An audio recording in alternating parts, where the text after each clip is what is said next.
paper reports that two of the male prostitutes were given a late-night tour of the White House last year.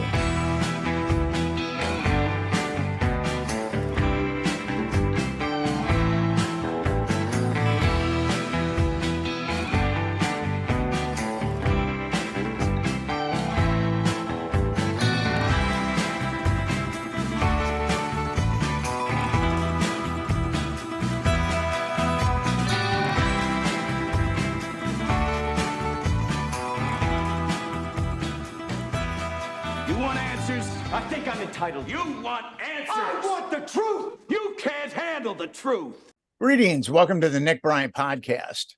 Today, my guest is Tyrel Ventura. He was an anchor for Russia Today, and now he has his own Substack with his father, Jesse Ventura, the former governor of Minnesota. And I'm a former Minnesotan. And how's the motherland treating you, Tyrel? It's doing good, man. It's always a pleasure being it's been fun being back up here. I moved back to Minnesota from DC about 2 years ago, just to be closer to my family and be closer to my mom and dad and my sister. And it's been a great adventure. I haven't officially lived in Minnesota for, I think, 20 years now, and that is my first time back in 20. And it's beautiful. It's everything that I remembered it, and I'm really surprised by how vibrant the city has become. There's restaurants here in town now that have like 3-month waiting lists, which that's new. I've never seen that before, but there's a lot of amazing restaurants, amazing culture, amazing people. You definitely feel that Minneapolis, St. Paul is definitely got a really good hum and a good energy to it these days. I miss the motherland. I haven't lived there for 28 years, but I go back once or twice a year, and I'll be there at Thanksgiving. And I'm looking forward to it. Look forward to seeing you over Thanksgiving. Yeah, I mean, and I do have the plight of being a Vikings fan, which is brutal. Hey, they got a great offense this year. I think they're going to do okay this year. My dad was just out at one of their, I think they had a training camp practice or something like that, and he was just over there and said they look pretty good. But that's just hope. Let us down in the long run. That's hope. Yeah. Hope can be very dangerous when it comes to the Vikings. It can, especially when it's the Vikings. Yeah. Tyrel and his father, Jesse Ventura, they had a show called Conspiracy Theory that was on truTV. It was ran for 3 seasons.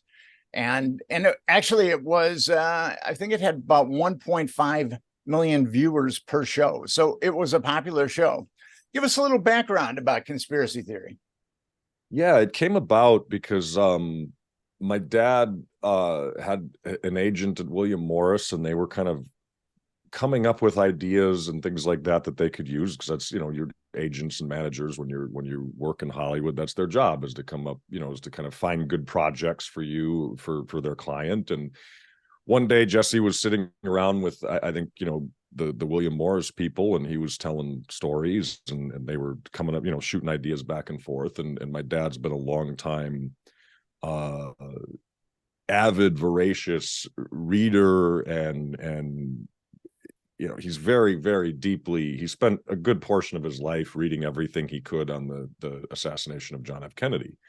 And somehow in the conversation, I don't know how, I wasn't there, but as he tells it, it kind of came up, and he started talking about the assassination because he's very passionate about it, in believing that Oswald, did not kill John Kennedy, and that there was a conspiracy involved there.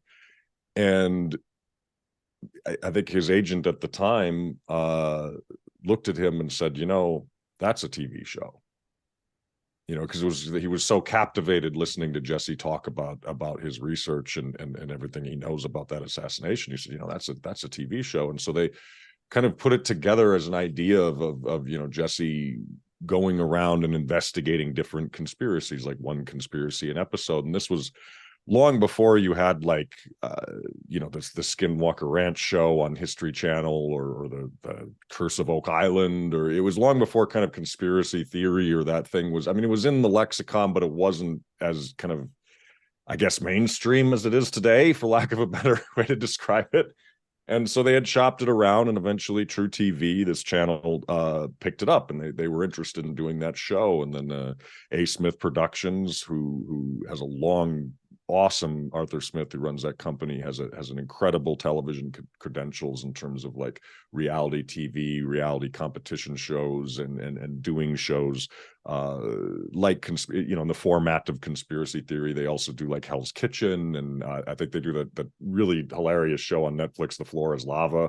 So they have a really wide breadth of like what they do, from like Emmy winning shows to just crazy reality competition shows, things like that. And they had picked it up, and they had been, truTV came to them to kind of produce the show and put it together.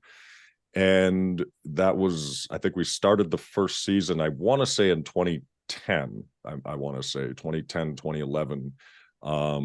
And I was living in Mexico at the time, and I got an email from one of the producers on the show, essentially just asking, would you be interested in, because I had some background in television production before I was in LA before I'd moved to Mexico, and they asked me if I would be interested in helping produce the show, because Jesse's in Minnesota. The show was going to be produced out of Los Angeles, and they knew my background, and they also knew, obviously, he's my father. So they just felt, rather than bother Jesse every day with a phone call, if we could get Tyrel in to help help produce the show, then we can kind of go to him on a daily basis as we do production and say, oh, would Jesse be, what's Jesse feel about this? Would he be okay with this? So it's kind of a nice, having that liaison there. And so I reached out to my dad and asked him if he would be okay with me working on it.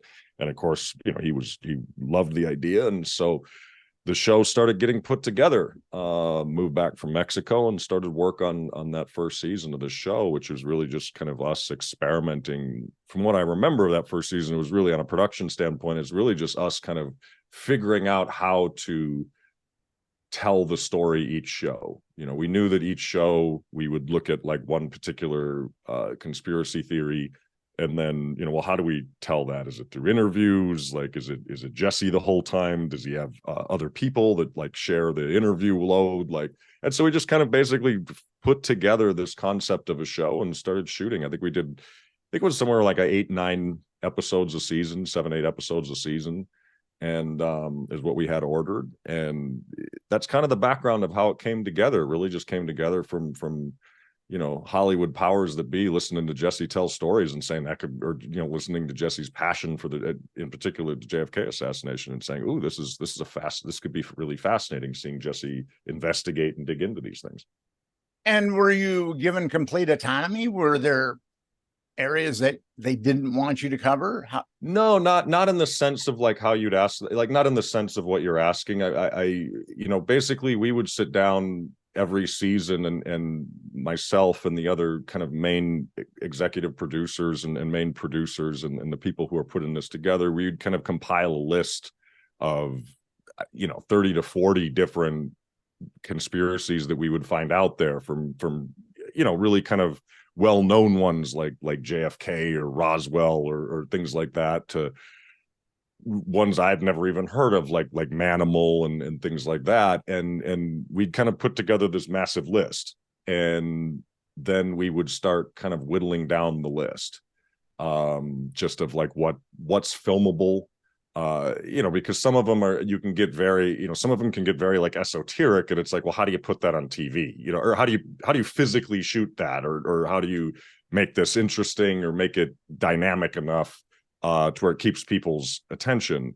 And so you'd kind of look them in that way, and then you'd find out, like, okay, well, who are the people that you can talk to about them? Who are the experts? When we initially set out to do the show, we wanted to have a balance. We wanted to have the people that were very adamant that this conspiracy theory, whatever it may be, was actual and was real. We wanted to get the people that really study it and follow it and believe in it. And then we also wanted to have the other side, people that would like debunk it, or people that say it's hogwash or whatever. But what we found in doing each show was that every time we reached out to, let's say, a government agency or somebody to kind of counter what the pro-conspiracy side would say, they'd never want to come on. And so we kept running into that problem over and over again in the first season. And so we kind of just at a certain point threw up our hands and was just like, all right, let's just let's just put all the people who are pro on, and then let's let Jesse decide if he thinks it's bullshit or real at the end, you know what I mean? And because then that kind of gives it that flavor, let Jesse kind of take the Jesse's kind of the conduit of the audience, so to speak. So he would essentially hear the interviews, hear all the information, and at the end of each show he'd kind of give his wrap up of saying like, I agree with this, or maybe there's something there, or nah, this is totally bullshit and I don't buy a word of what I just said. But in terms of like outside pressure and things like that, I never remember feeling any kind of like nefarious pressure. Most of the time, if certain conspiracies weren't picked that year, it mostly either had to do with, do we have the budget to really chase down that conspiracy theory, or is it kind of a little too big, a little too vast? We tried to keep, I remember one of the issues we had is a lot of conspiracies out there are kind of globe spanning. Well, we didn't have the budget to be able to send Jesse to like, Europe or places like that. We only could really do continental United States. And if anything, I'd say in the first couple seasons, we were very underfunded for what our dreams were of what we wanted to be able to do, at least visually, and production wise. I don't think that was on purpose. I think that's just the nature of like truTV. They don't spend a lot of money on their shows, universally. But we didn't really get any pushback. I didn't feel any like network pushback of saying like, "Oh, no, that subject's taboo. You can't do that." Because at that time, conspiracy theory wasn't kind of turned into the bad word that it is today. There was it had a certain connotation to it, but there wasn't like a pressure of saying, "Oh, this corrupts minds, so we can't have that on TV." Conspiracy theory has a very as a pejorative, has a very interesting etymology. In 1967, the CIA unleashed a memo or memorandum to a number of editors and publishers and people who had influence, because there were so many people balking at the conclusions of the Warren Commission. And the memo or memorandum said that we need to define these people as conspiracy theorists. And then it gave a number of points on why conspiracy theorists are bad and how their intentions are ill-fated. And that's where, and it's kind of interesting, conspiracy theory or conspiracy theorists was in the media occasionally, but once that memorandum came out, the mainstream media, those terms exponentially rose. I mean, it's amazing. I've always found it interesting because it's like conspiracies they happen all the time, right out in public. I mean, right out in broad daylight. I mean, look at history. The biggest movie, one of the second biggest movie of the summer was Oppenheimer. Well, the entire Manhattan Project, until they dropped the bomb, was a conspiracy theory in truth, because it was a highly secretive project that, was very compartmentalized and no one knew it existed, yet it had like 100,000 people, maybe working on it at one point in time in various compartmentalization ways. So a conspiracy killed Julius Caesar, so it's not like this idea of powerful people conspiring to manipulate government or manipulate economics or create something nefarious or that could be used for something nefarious. These things happen all the time. So I've always kind of found that funny that it's interesting when you look at like the etymology of where that terminology came from and why today it's kind of, so bad. And, I'll be honest too, a lot of people in that world who study these things also don't do researchers any favors. Yes. There's a lot of bad actors in that world, who kind of fall off the cliff and take it to these extremes that are just, that are kind of ludicrous. So then they don't, do any favors for people who are actually out there trying to research crimes and trying to research, actual, factual things that have taken place that then it muddies the water, Let's go through some of these episodes, and I'd like to get your take on them. The first episode in conspiracy theory was about HAARP, or the High Frequency Active Auroral Research Program. And that's to study the ionosphere, which is part of the Earth's upper atmosphere. solar ultraviolet and X-rays ionize the atoms of the ionosphere, creating a layer of electrons. The ionosphere is important because it reflects and modifies radio waves used for communication and navigation. And HAARP was huge, and it was funded primarily by the Army and the Navy and DARPA, the Defense Advanced Research Projects Agency, which I've always found DARPA to be somewhat nefarious. I mean, I hate to think of what they're coming up with as you and I speak that won't be known for another 50 years.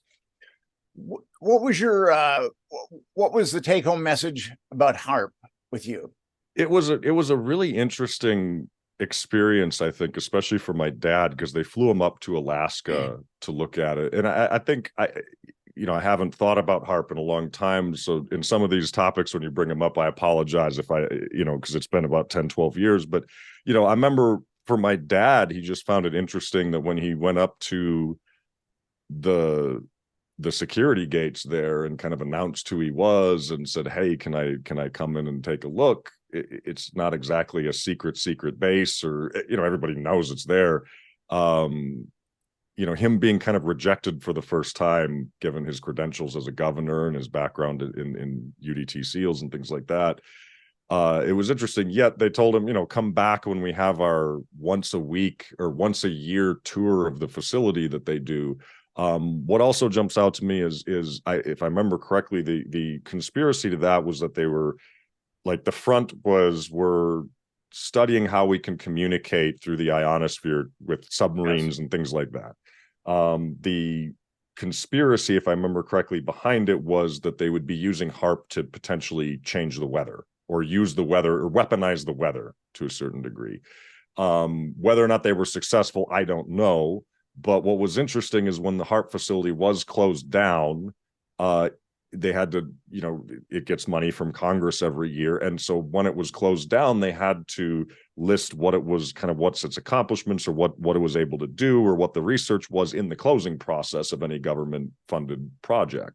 And I think it was my co-host Tabitha Wallace on Watching the Hawks who pointed out to me one day when we were doing that show that, "Hey, did you see they closed down HAARP?"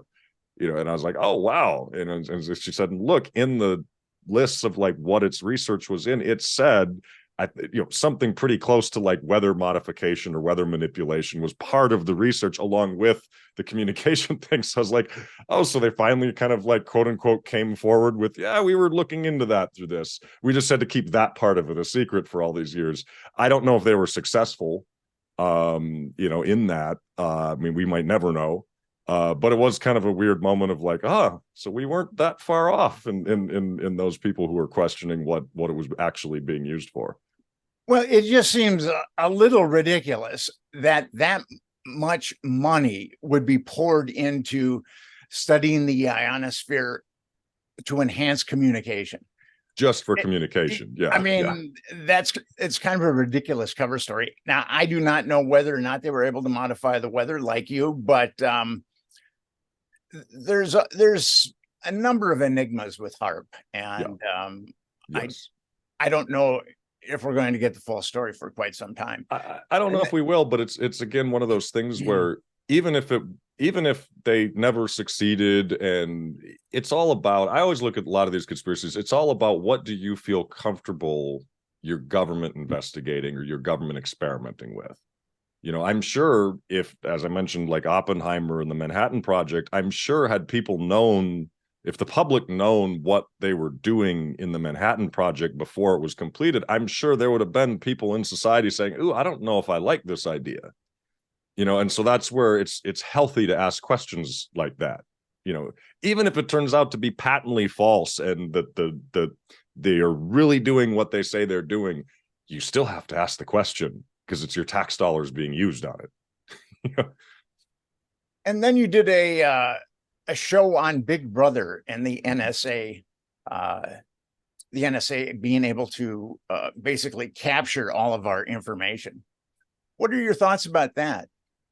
I think that, again, that was one of those shows that we did where at the time there was a lot of conjecture and that you could see where the technology could be used to do it. and how that could be used and how much government was spying us. And then what happened just a few years later, you had whistleblower Edward Snowden come forward and say, yeah, this is exactly what the NSA has been doing. They've been collecting data on American citizens, and they have reams of it, and they can access all of your, emails, what you look at online. Like it was, I'll put it to like this: what Edward Snowden revealed was probably, in my mind, more frightening than what the conjecture was that we put on our show.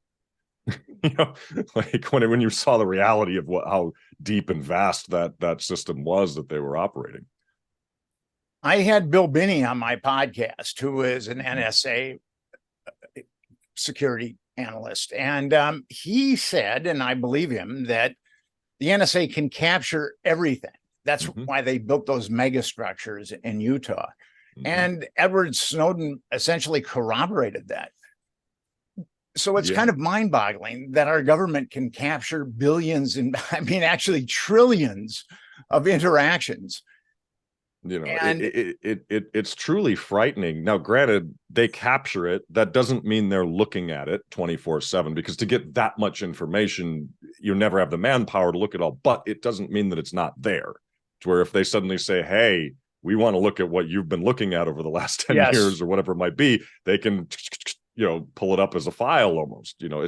It was such a violation of our basic constitutional right to privacy.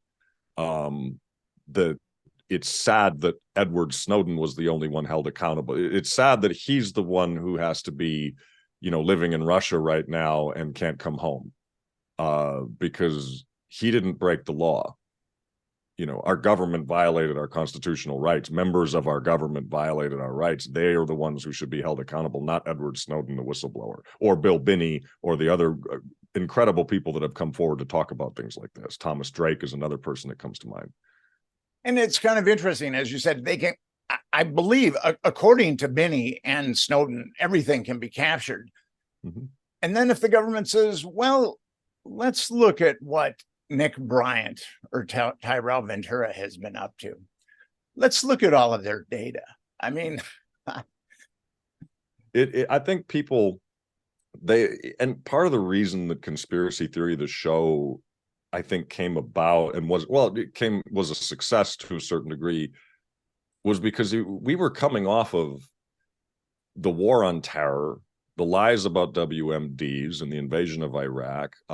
We were just coming off of the 2008-2009 financial crisis that crippled our country economically. And you saw all of these shady deals happening on Wall Street, and not one person on Wall Street, going to jail or being held accountable. Instead, they're being bailed out. So the show kind of came about at a time that people had very real distrust of what their government was, legitimate distrust of what their government was telling them. And so I think that's one of the reasons that the show became, really struck a chord with people and became a hit show. The Bilderbergs, what did you conclude about the Bilderbergs? Again, that's one of those situations where at first you're kind of like, it's one of those things that it actually happens. These people do meet. These powerful people do get together and meet in secrecy. It's hard to find the lists of who's all meeting there, but it's actually happening. It's documented. People are showing up to these hotels for these conferences. What they're talking about is again, that's conjecture. You're kind of basing it off of what trickles out or what journalists or investigative people can find, but it's not shocking. I remember when we kind of looked at that, I was in my head, I'm kind of going like, do powerful people get together and try to maintain their power or try to dictate where they hope things can go? Yeah, that makes sense to me.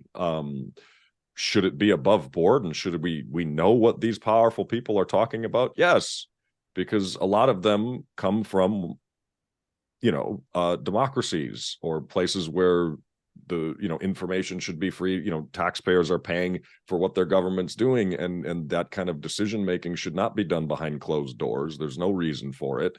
Be upfront and be honest with what ideas you're putting forth or how you want to push the world. And one of the things I remember that came up a lot is the questions that you ask yourself a lot when you're working on a show like Conspiracy Theory is, okay, well, how much is being puppeteered?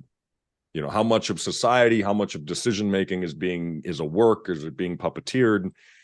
And it's a hard question to kind of find the answer to, because any logical thinking person on one hand will say, you know, cause and effect, the world is chaos. It's very hard to control society. You want to believe it because sometimes bad things happen that are so horrible that it's actually easier to believe. It gives you even comfort that, well, at least there's somebody steering the ship. Even if they're a nefarious actor, at least someone's steering the ship, and it's not just kind of blazing forward, running on pure chaos, cause and effect. You know, you want the kind of feeling of, I hope somebody's tending the fire, even if I don't like what they're doing.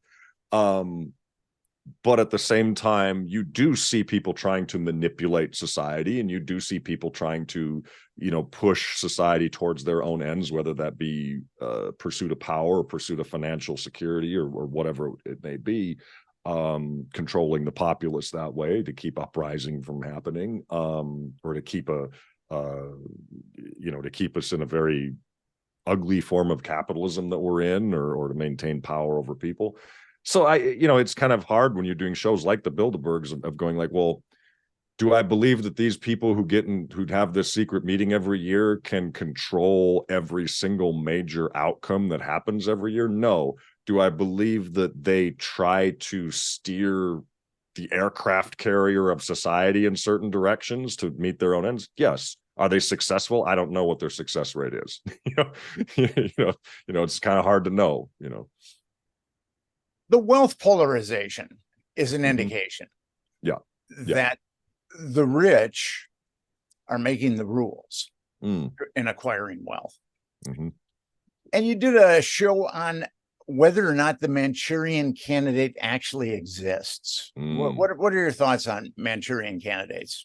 That was a fascinating show, because part of the show, we decided to just do the experiment of, and it's been around forever, of hypnosis, and most of, if I remember correctly, the people that we talked to who actively were like psychologists who used hypnosis for therapy and things like that, they said, look, you can't, they were kind of, I remember, if I remember correctly, and I could be wrong, I haven't watched the show in a while, but I remember they kind of were a little like, it could be done, but it would have to be done under such a very specific set of circumstances and for such a long period of time that it's not something that's just easily accomplished. You can't just kind of put somebody under hypnosis and send them out to kill somebody, because even if you're under hypnosis, and seeing it happen for it like firsthand when we were doing the show, where one of our staff members was put under, and the moment that this person said walk with a limp or talk with a lisp, they started doing it, and then when they kind of came out of it,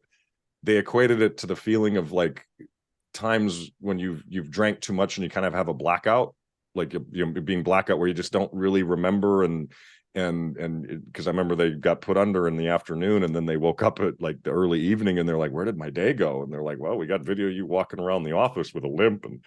But what the psychologist had told us, who was doing it, had said, your morality is still maintained. Like, even though I can tell someone, or I can influence someone under hypnosis to, let's say, talk with a lisp or walk with a limp, I can't say, go choke Jesse Ventura, and they will, because there's your body has a subconscious morality. It's still at work. Your mind's still working. However, they did say under enough time and under enough manipulation, you could conceivably do it.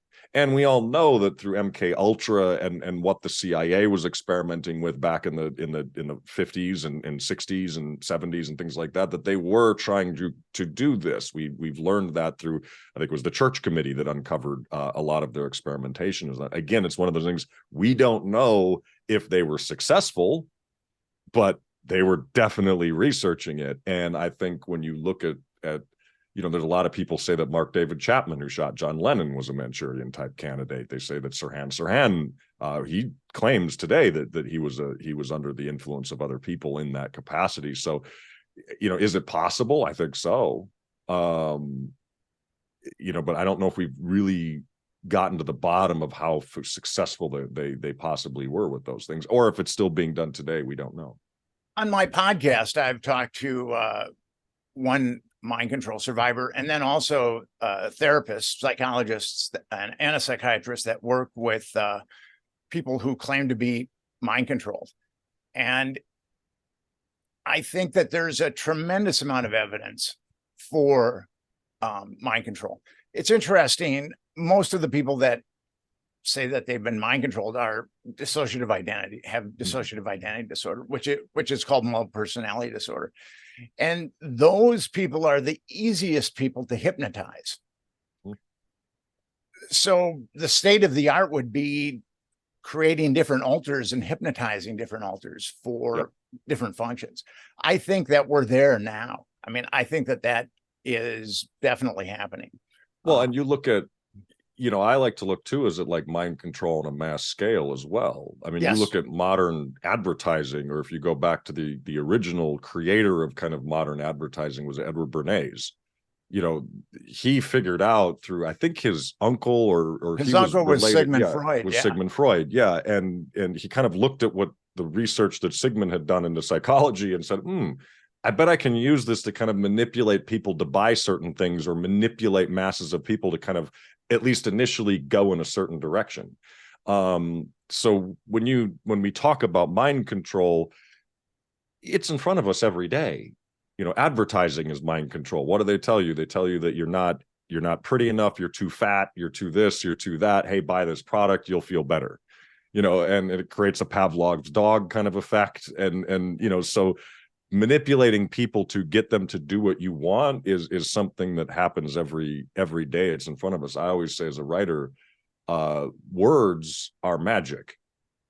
You write something in a book, you say the right thing, you say the wrong thing, that can influence the people around you as if you're casting a spell with your words, just off how you treat people. You see it. If I treat people mean every day, they're going to give me a bad reaction. If I treat people nice every day, they're going to be, that's still a certain amount of, that's casting a spell on people. That is manipulation. Well, you brought up Edward Bernays. It's kind of interesting. Our government hired him to do the PR when we overthrew the Guatemalan president. Yep. And he was involved in all kinds of other nefarious activities. It's kind of interesting. He took Freud's thought, and basically he was the fountainhead of public relations. I think that there's a great story to be made about that man's life.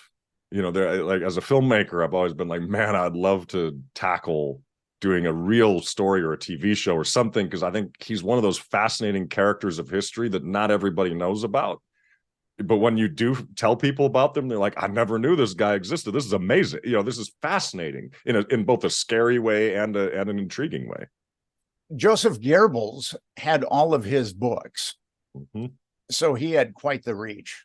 Yes, he did. He changed history dramatically. Absolutely. Plum Island. Yes. What are your thoughts about Plum Island? I could tell you a great story about the behind the scenes of Plum Island. We had sent Jesse out there to look at it. And for those who don't know, Plum Island was an island that the conspiracy around it is that the Lyme disease came from Plum Island. And if you kind of look at least the maps that we saw on the show, you can kind of see the beginnings of Lyme disease happen not very far away on the East Coast and Plum Island was essentially on its front was an animal disease research facility. But what the conspiracy is that we, through Operation Paperclip, had taken a Nazi germ warfare kind of scientist and put him in charge of developing a germ warfare program and out of Plum Island back after World War II. And then the conspiracy is that in those kind of experiments, one of them either accidentally or on purpose got off. I assume accidentally got off the island, and that's how we ended up with Lyme disease. And when you kind of trace how Lyme disease spread, it does kind of funnel out of that area of the Eastern Seaboard in the U.S. And one of the funniest bits, though, that had us laughing is in we came back. I think that was on the first season of Conspiracy Theory, and when we came back, because we would finish the shows and we'd get them edited and we'd send them to truTV, and then they'd air after we had completed everything. So they'd air kind of throughout the winter into spring after we had finished everything in the fall. And after the Plum Island episode aired, we got a package from the people who work at Plum Island, like the scientists and the people, the workers at Plum Island, because at the time it was still a research facility. And they sent us a beautiful letter saying, we thoroughly enjoyed your episode. It was very entertaining to us. And they included in the package like free Plum Island TV t-shirts. Whoa, that's exciting. Yeah. I bet you wear them as often as you possibly can. Well, that was the funny thing. One of the guys who worked on the show, like, kind of put it on, and I kind of stepped back and looked at it and said, you realize that you took a t-shirt from an animal disease research facility and just put it on without even putting it through the wash first. Thankfully you didn't get sick or anything, but it was one of those like weird moments where you'd have, interaction with the people that you just spent an hour of television saying that, oh, you're up to nefarious things, and then they send you a letter and a free t-shirt. Your dad specifically asked about Eric Traub, and he was a Nazi war criminal, germ warfare specialist. Yep. And he had his own little island, like Plum Island. It was called Insel Rhymes. And that's where he did a number of his nefarious experiments. And then the Soviets ultimately took over that part of Germany. And what's interesting is Traub, who was an evil genius. I mean, that dude, if you look into his background, he was a genius, but he was also extremely malevolent. And what happened, how he ended up in Plum Island, which is, I think, 10 or 15 miles away from Old Lyme, Connecticut, was there was a spy ring called the Cambridge Five, and they all came from upper echelon part of British aristocracy. And one of them was Donald McLean. And Donald McLean was part of Paperclip, where we were taking these scientists and putting them in the United States, even though they'd been war criminals. I mean, Werner von Braun is the most salient one. Yep. But McLean was responsible for putting Eric Traub on Plum Island. Yep. So basically, we had a Soviet agent on Plum Island that is 10 or 15 miles away from Old Lyme, Connecticut.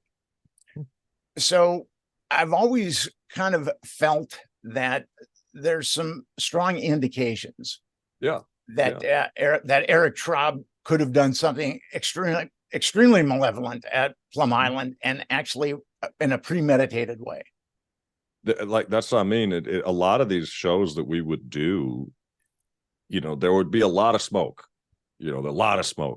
but then once you kind of cut through the smoke, you could find some fire, and a logical thinking person just saying like, there's some reality to that. That seems to be a very A to B to C equation. I didn't have to do a lot of jumping to say, okay, what are they working on here? And then where did this come from? Oh, okay.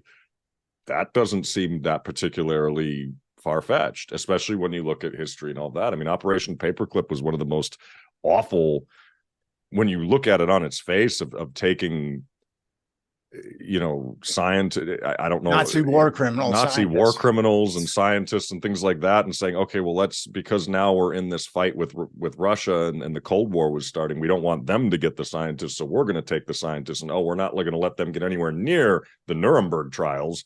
That was a very horrible time in history when you really look at it, committed by some very awful people. One of them, Alan Dulles, was at the heart of Operation Paperclip, who later became at the heart of the JFK conspiracy. And speaking of the JFK conspiracy, you had an episode on the JFK assassination. Yes, what are your takeaways on that?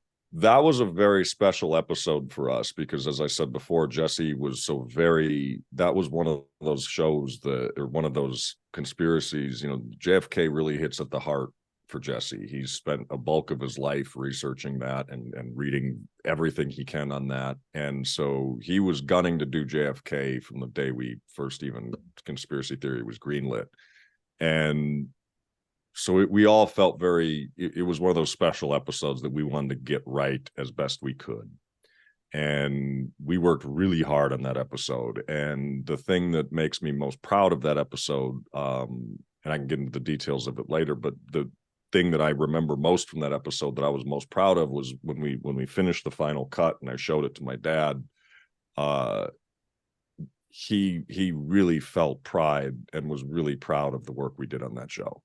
And you know, as a son, anytime you can help your dad achieve something or help a family member achieve something that they're very, very proud of, and that they're very just touched by, even, it was a good moment for all of us in completing that show. And we were able to get some really incredible stuff from St. John Hunt and the confessions of his father, E. Howard Hunt.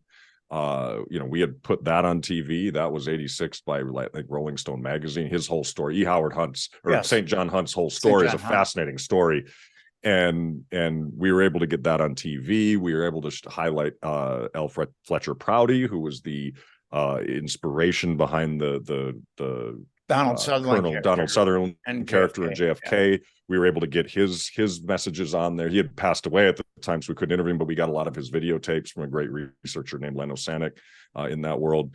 And then we were able to get Jesse up in the crane with the Mannlicher Carcano, with the same kind of shells, same scope 2 spec that Oswald had used, and to see if Jesse could reproduce Oswald's shots. And Jesse was an expert marksman from his time in U.S. SEAL team, and he couldn't do it.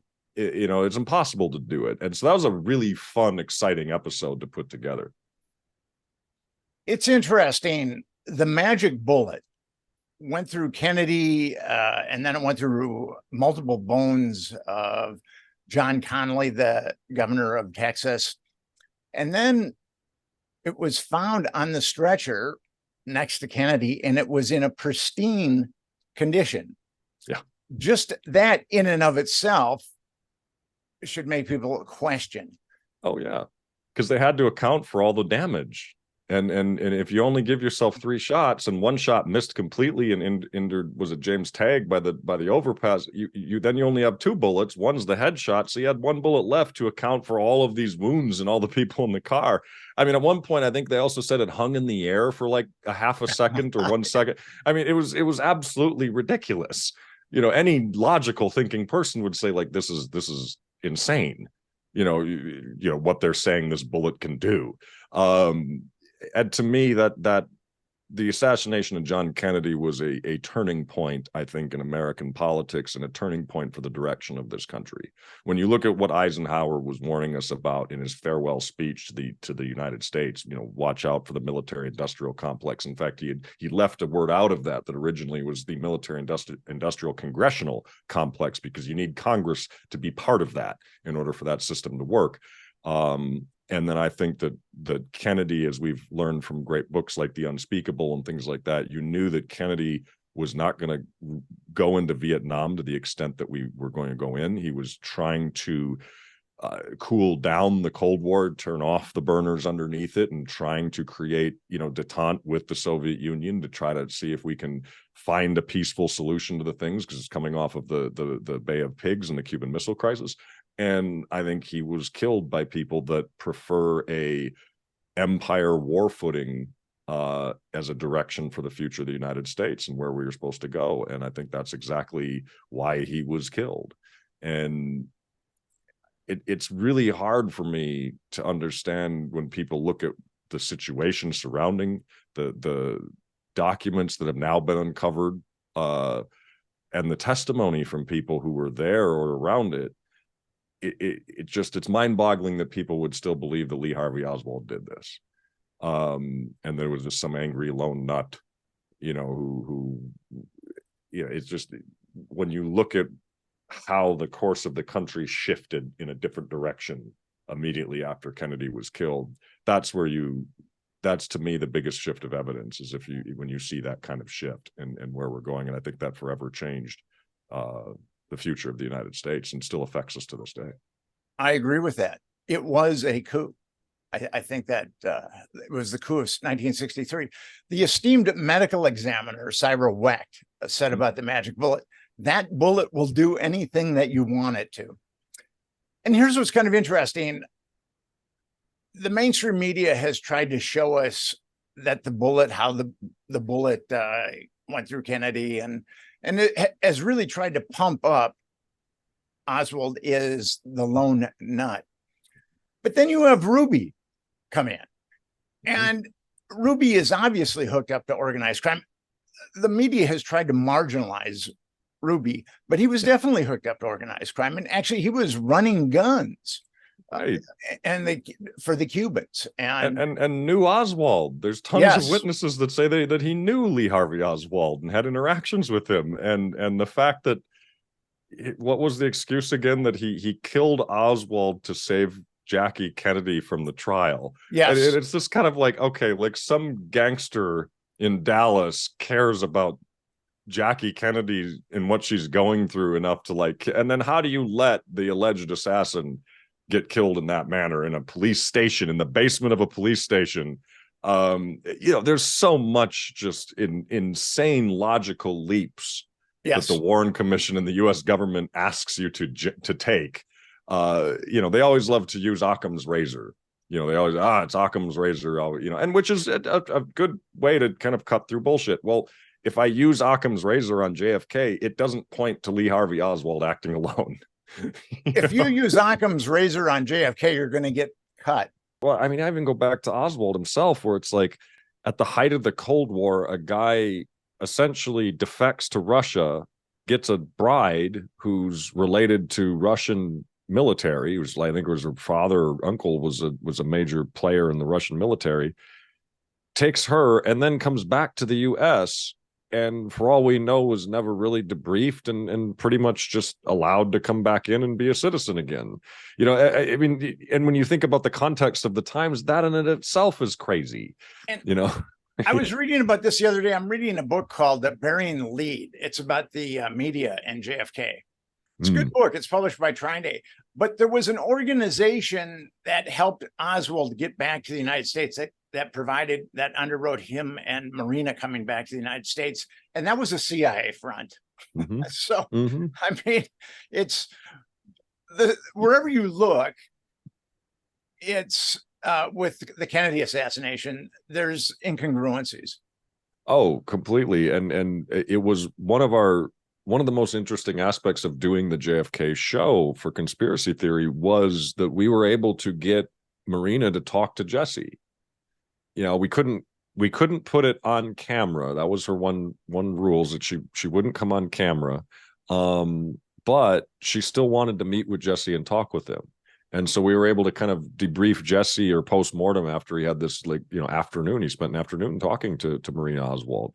And he even said that today she doesn't believe that her husband acted alone, and that she felt now, looking back all these years, that he was definitely a part of the conspiracy. I can't remember now if she felt that he was actually taking part in it or if he was just simply the patsy being used in it. I'd have to go back and rewatch the episode again. But I think that episode that we were able to put together, from looking at the insanity of what they tried to say Oswald did as a shooter, to the motivations of those involved, to playing the confession tape from E. Howard Hunt on his deathbed that we got from St. John Hunt. Like I said earlier, that was one of those moments in my dad's career and life and things that he's done that he was most proud of, was putting together that JFK episode that we did on Conspiracy Theory. And I think we put forth some very good questions and some very good facts and some very good posits of what could have actually happened that day that the government's been lying about or trying to cover up. And it's I think if you look at all those assassinations, from JFK to Robert F. Kennedy to Martin Luther King, you see the same forces at work in each one of those. In fact, I think it was Martin Luther King's assassination was in a civil case that the family brought, found that the FBI and others in that civil case, they were able to prove that the FBI and other government entities had a hand in the assassination of Martin Luther King. So when you see these things happen, and then we just continue to move forward, and these kind of fairy tales are drummed up in the media and amongst our elected officials, then and even today, the fairy tale still holds true. I mean, it took them how long to get, and even to release all the files pertaining to JFK? I mean, I think they finally released like almost 99% of them at this point. Yeah, there are some that still aren't released, and some are still very redacted. Or lost. You're never going to have a smoking gun I don't think we're ever going to find a smoking gun. We're never going to find that one bit of concrete evidential proof that, the CIA or the military industrial complex did this. But I think that what you can do is look at all of the great research that was done, stand back from it, and just look at where does the preponderance of evidence point to, as opposed to what the Warren Commission says.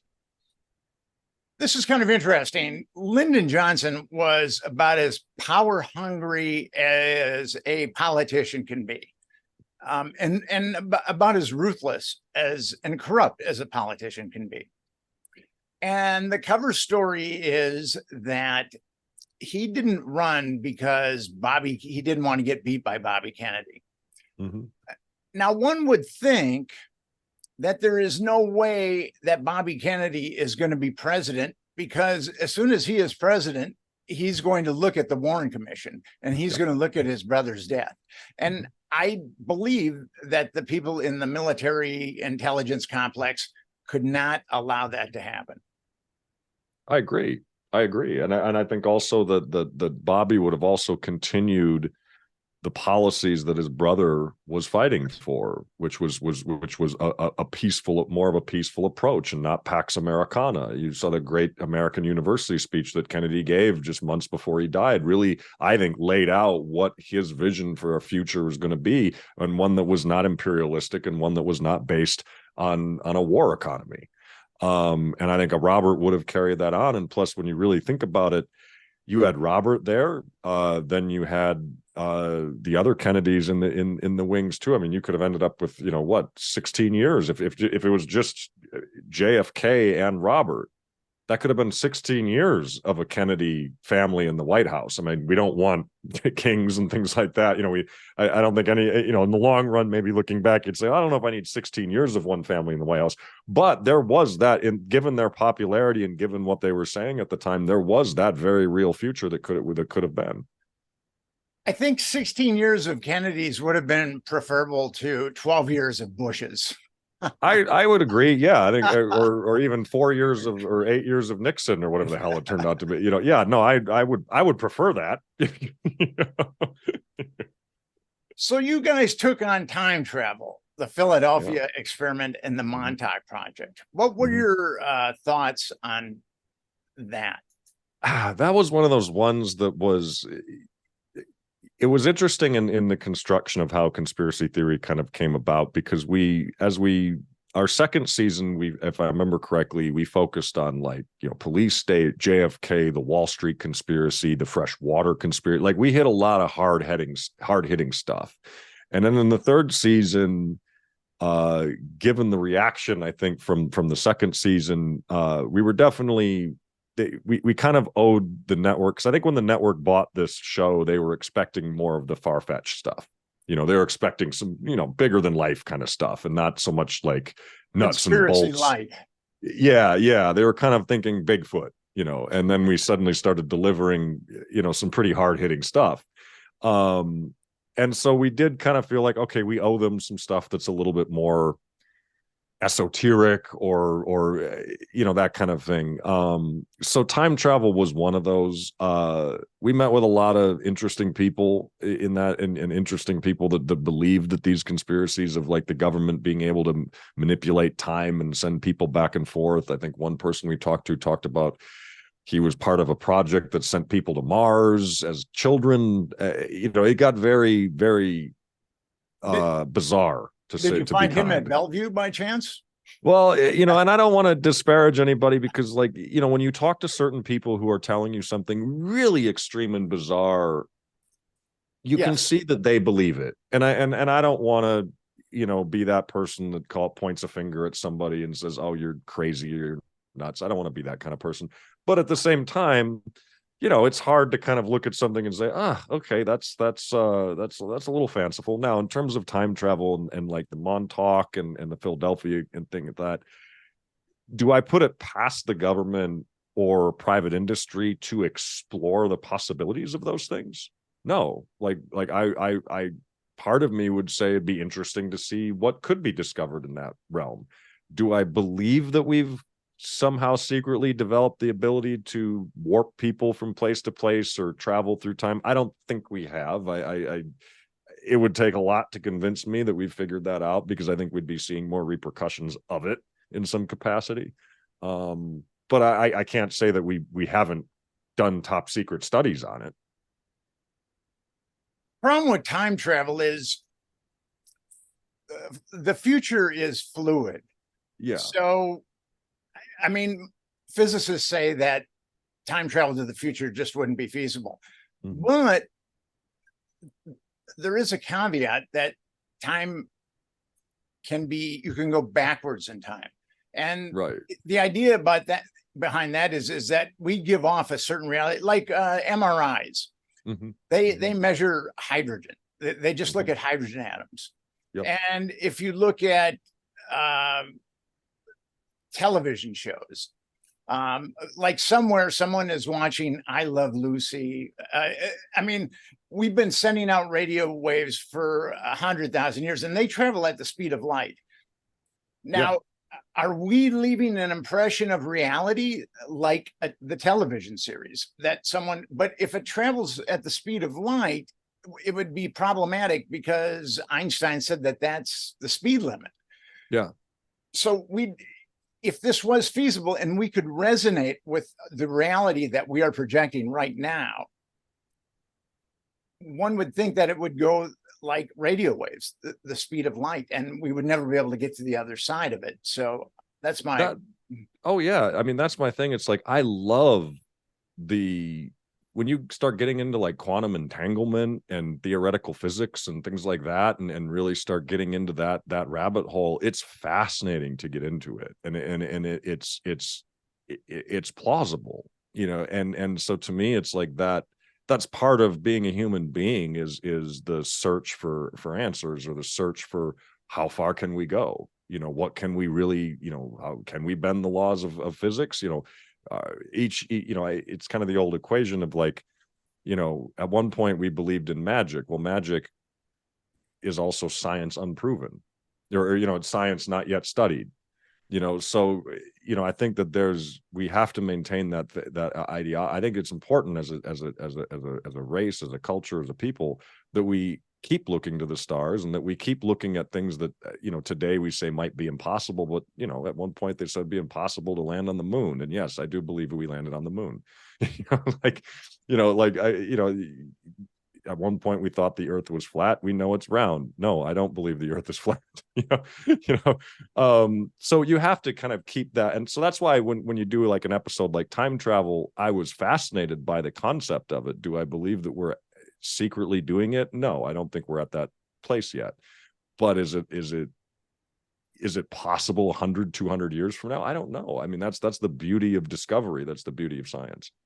I think it all depends upon relativity. If the speed of light is the speed limit of the universe, I don't know if we could go back in time. That's my take on it. But can we, you know, bend the laws a little bit? You know, I mean, that's what you're looking for, is that can we at least bend the laws, or is there a, you know, interdimensional is another level to that of, you know, what's possible with interdimensional travel and you know, so we're discovering new things all the time. I just, you know, at the time of doing that episode, you know, we had a guy who claimed he could have us all travel through time, if I'm not mistaken, and he sat us down in the Luxor of you know, Las Vegas, and tried to do this seance. And you know, at a certain point, I'm like, this guy, you know, to me, it was like, this is kind of charlatan stuff.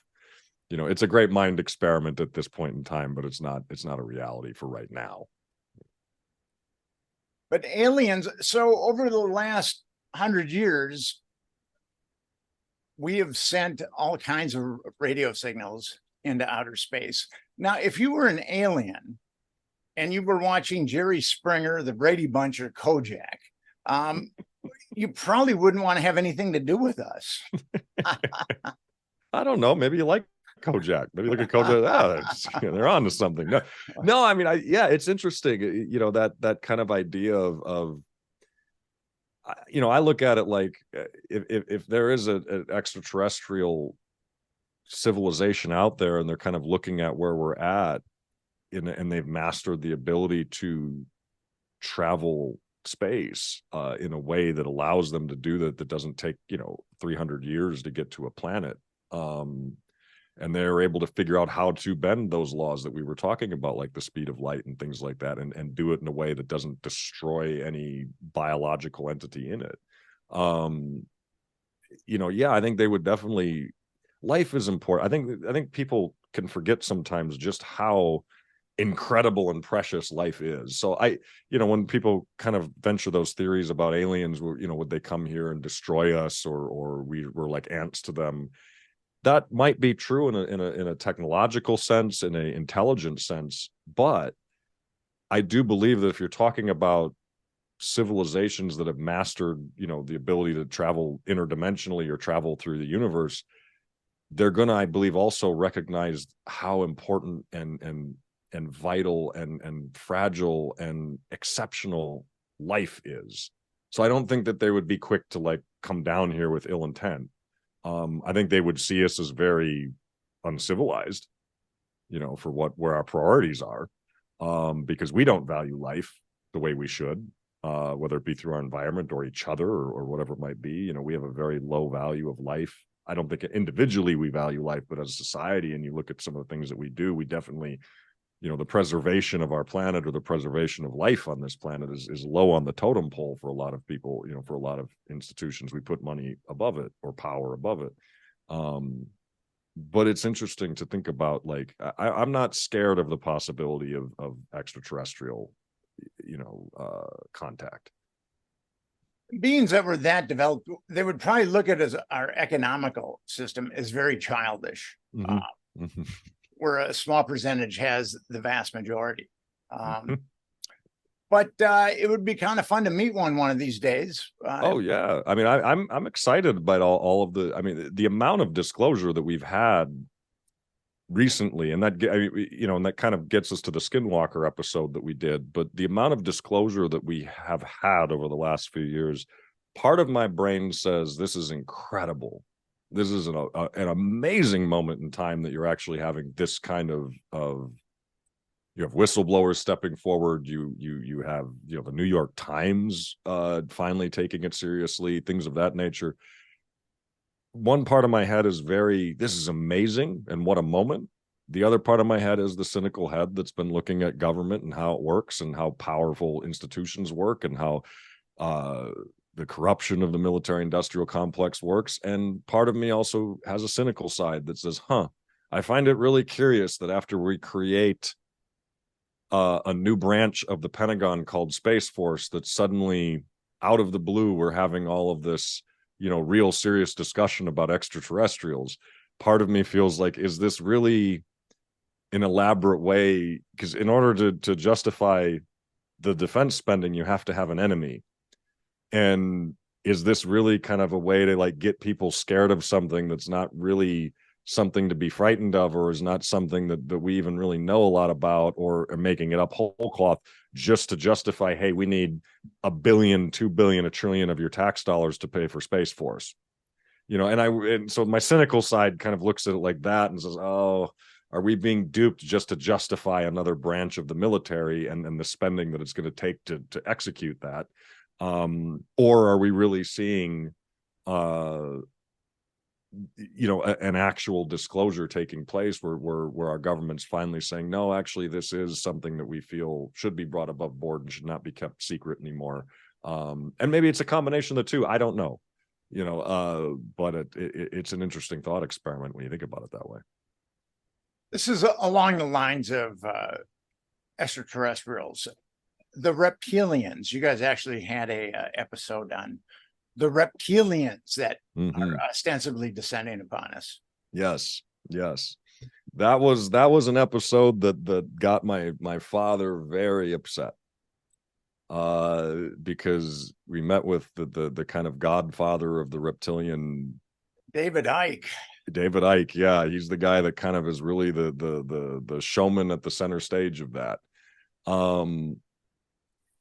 Yeah, that was one of those episodes where, the people that believe it, and I don't doubt in their belief, and they're so sincere that you get caught up in it. But, my dad sat down with David Icke, and my dad's a very no bullshit guy, and he smelled a charlatan. David might believe it after this month, but at the end of the day, my dad was like, I don't buy this. There's nothing to this. This is people taking the, going down a very fanciful rabbit hole. And I think they want to believe it because, again, it gets back to what I was talking about earlier, where it's hard for people to imagine that the world is chaos. And I think sometimes they would rather believe that there is overarching forces, in this case, 8-foot tall shape-shifting reptilians that are orchestrating every bad event in the world. And I think that sometimes, as horrible as it sounds, I think sometimes people would rather believe that than face the reality of things, is that, yes, the world is manipulated, but it's manipulated by human beings, sometimes successfully, sometimes not successfully, but ultimately it does come down onto our shoulders and the evil that we're doing. And we don't need 8-foot shape-shifting reptiles to make us be truly frightening at times. I spent 7 years on the Franklin scandal, Mm-hmm. and I made sure, and the bar was very high for me Mm-hmm. to prove what I was coming across. And what really bothered me, because John DeCamp's The Franklin cover-up had floated around, and it lacks the precision that a journalist would give a story like that. And what really bothered me, so I wrote what I thought was the definitive account of the Franklin scandal, but people still want to interpose like the Illuminati and shape-shifting reptilians into it. I mean, Mm-hmm. and that really bothered me. I was on this radio show, and I said, they booked me about 2 months in advance, and I said, you should really read the Franklin scandal, because if you just get it on the internet, there's a lot of apocrypha floating around, and you guys have got 2 months. So they called me up right before, and then they started talking to me, and I said, did you read the Franklin scandal? I said, no, but we really researched it on the internet, which is, what I told them not to. And the dude's second question was about the Illuminati. And I said to him, that word does not appear in the Franklin scandal. And No. then we got into a big argument, and I think I kind of made him upset with me. Well, that's the thing I appreciated about reading the Franklin scandal when I read it. It was that you did do it read like an actual journalist investigating a story, not falling into the traps of fantasy and clickbait terminology like the Illuminati and things like that, and not getting caught up in that kind of alternate conspiracy world that people inhabit. And it's again, it's like with the reptilians and all that. I think that I'm not saying this for everybody that believes in it, but I think there are bad actors within there that want to interject things like that into legitimate conspiracies in order to take away the credibility of it. Obfuscate. Obfuscate. If you're talking about actual pedophilia rings run by powerful groups of people, the best way to make people think that's crazy is if you suddenly introduce the Illuminati or introduce reptilians or introduce some kind of crazy element that really has nothing to do with the nuts and bolts grim reality that you're actually investigating or trying to make people aware of. You can go to Amazon, and I've got there's a couple of people that have given me 1-star reviews, and one of the 1-star reviews is that my book does not read like David Icke, therefore it is utter rubbish. And that's so sad, because it's like, honestly, your book is, and I don't mean to just sit and talk about how great your writing is, but like, your book is a page turner. You're a very talented journalist and writer. When I read your book, I literally read it in a weekend. I mean, I couldn't put it down because it was chilling. It was fascinating, all of it. And for someone to give a 1-star review because you didn't write like David Icke, come on, Reptilians was one of those ones that I remember. That was a great example of showing people that Jesse takes these things seriously. He looks at them through his perspective, and if he doesn't buy it, he doesn't buy it. And I, even on that show, as we were working with Sean Stone, Oliver Stone's son, Sean at the time, I don't know if he still does, maybe he does, but at the time totally bought into the idea of the reptilian conspiracy and all of that. Jesse totally didn't. So even as a team doing this, we were kind of split into different sections, and we found that quite often even within the team when we were making these shows.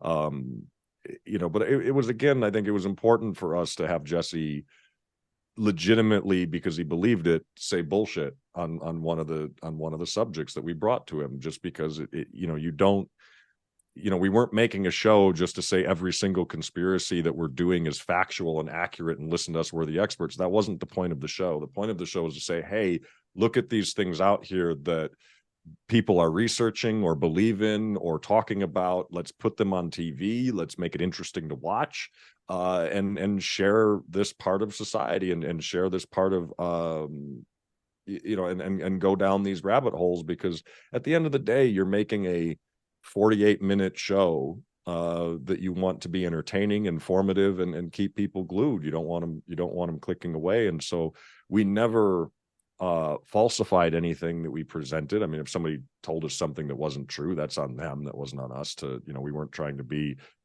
60 Minutes. We were giving people platform to speak what they believed to be real. And the only real things that we did production wise is, okay, we could have two people talking about the reptilians or JFK conspiracy. I don't like to put those two things together, but like, we could have two people talking about that, but rather than doing it in a boring room with gray walls and at a conference room, let's have them down this alleyway in the dark. So we took those kind of production liberties and setting and things like that, just because you're fighting people clicking TV channels, and you need to be able to, like, if they stop on something and they see two people in the shadows talking in an alleyway, they're going to stop. If they see two people talking in a boardroom, they're, what the fuck is this? They're going to just keep clicking through. So that was the only real liberties that we took in terms of like things with the show or the information that was presented. Adding the dark ambiance. Are you familiar with a researcher named Chris White? I'm not.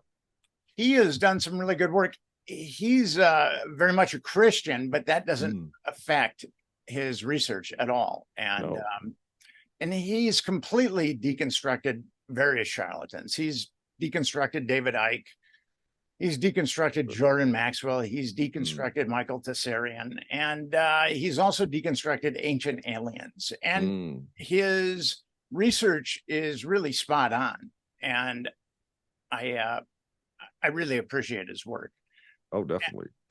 But his he calls them debunkeries, debunkutarian or something like that. And but his best one, actually his longest one, is on David Icke. So we got a couple more left. What did Jesse conclude about 9/11? That was interesting too, though. We did two shows on 9/11. Yes. We did one, I believe, on just the 9/11 itself, and then we kind of went into the Pentagon and things like that. And it's interesting with 9/11 because you can go down so many different roads with it, because it's a very, it's there's so much to cover on it. And that was one of those shows where, because it's kind of like JFK was as well, where there's so many different avenues that people have researched or talked about or posited theories about or made conjecture about, that it's hard to kind of, like I said, we only had 50 minutes per show, so you can only get so much, you got to explain what it is and then go down that. And so 9/11 was one of those things where it was a hot button issue, still is at the time. Jesse definitely believes that not everything that we were told about what happened on 9/11 is what happened, especially in the motivations around it. And it's important to ask those questions. The Pentagon episode was fascinating. We talked to one of the people that was the survivors of that attack, April Gallup, who was a military service member who was working in the Pentagon in the place that blew up. And it was interesting hearing her testimony, and it was interesting kind of going down those roads that at the time were very taboo. you know, and you couldn't question that.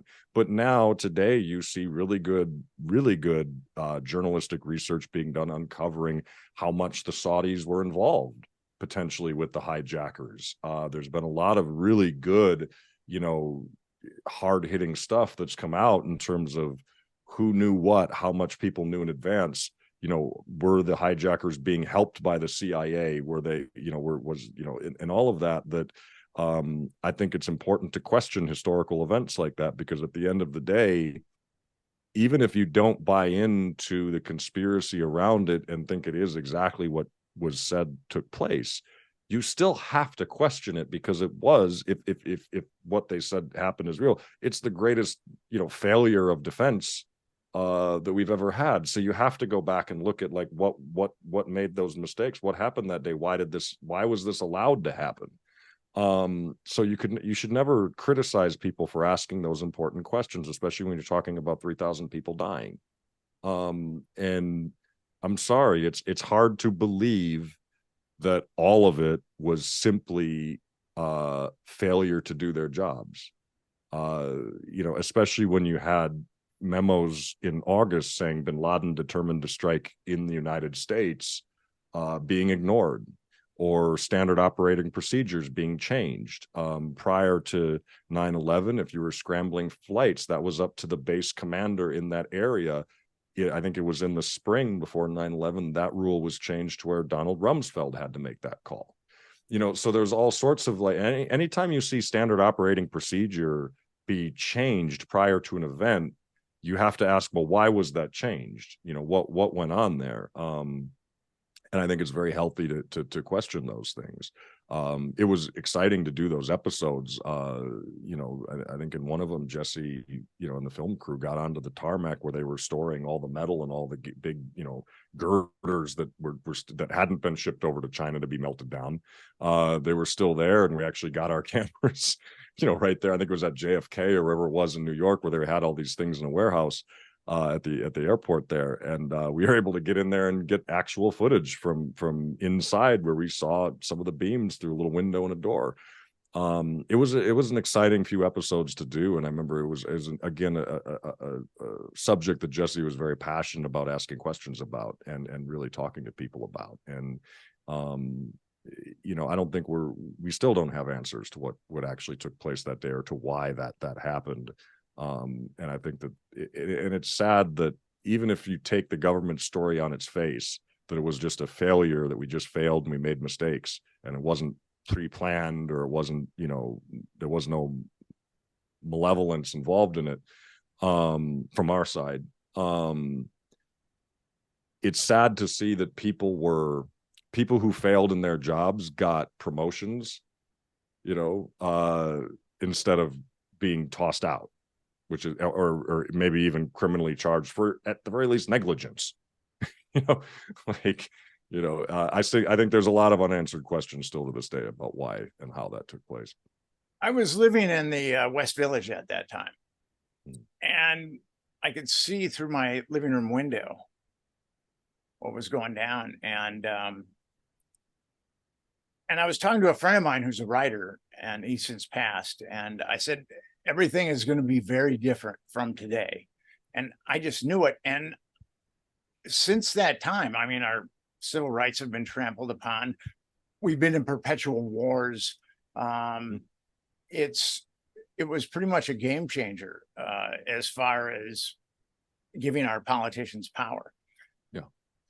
Go ahead. I was going to say, and you know, when you see things like the Project for the New American Century, which was this, you know, report put together, I think in the late 90s or mid 90s, about now that the Soviet Union has fallen, how can America kind of like really claim the world under its empire? I mean, that was the basic idea of it.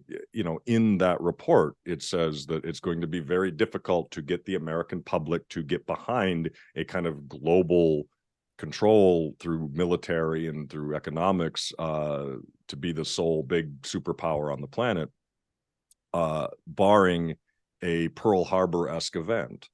A new Pearl Harbor. Written in the report, you know, and then And it was written by a lot of the same people, most of the same people who were then in power at the time of 9/11. So when you see that kind of thing, it naturally raises questions. Well, did you guys orchestrate this event? Did you see it coming and just kind of conveniently look the other way because you knew it would be beneficial to the foreign policy you wanted to enact, as well as the domestic policy you wanted to enact? I don't know. It's one of those things where you can look at events like that take place and you can say, okay, was there forethought? Was there people kind of manipulating the works in order to make it happen?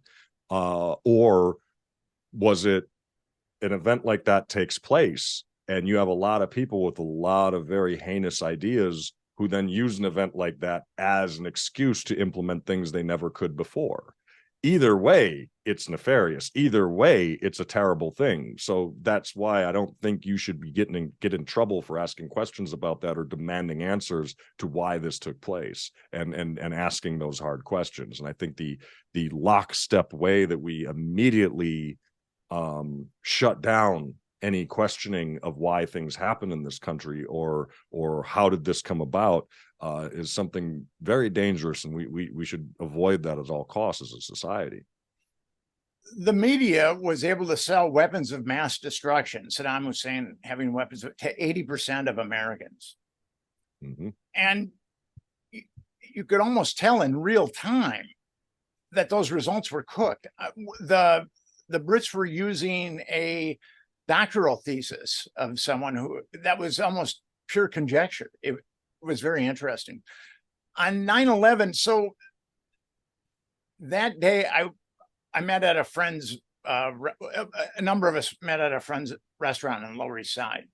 And we actually, it was the next day. And I remember walking through Washington Square Park. I was living in the Village, and there were drug dealers coming up to me with masks on.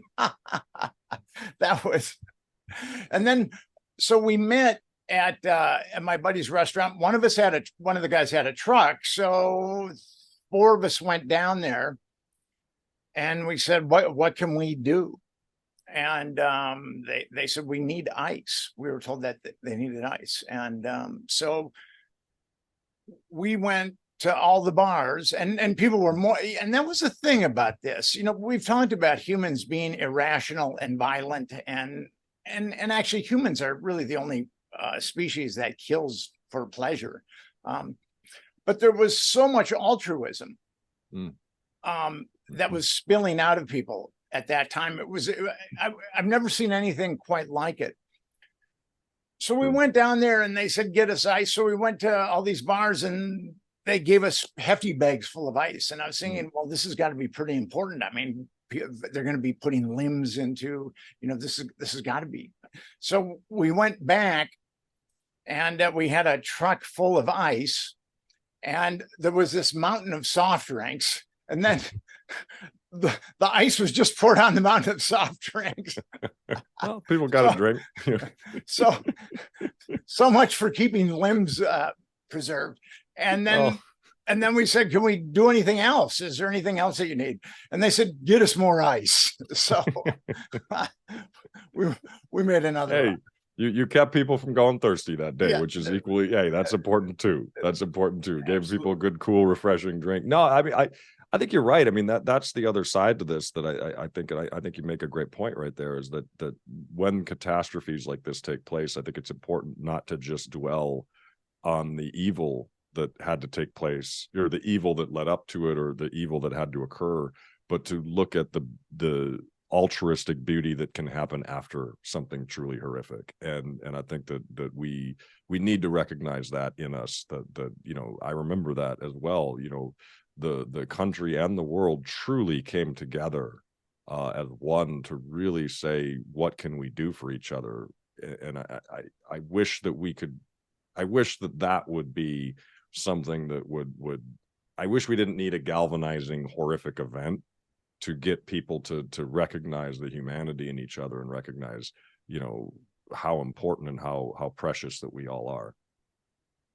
Well, Tyrel, I want to thank you for coming on the Nick Bryant podcast once again. Hey, man, always a pleasure coming on, man. Thank you.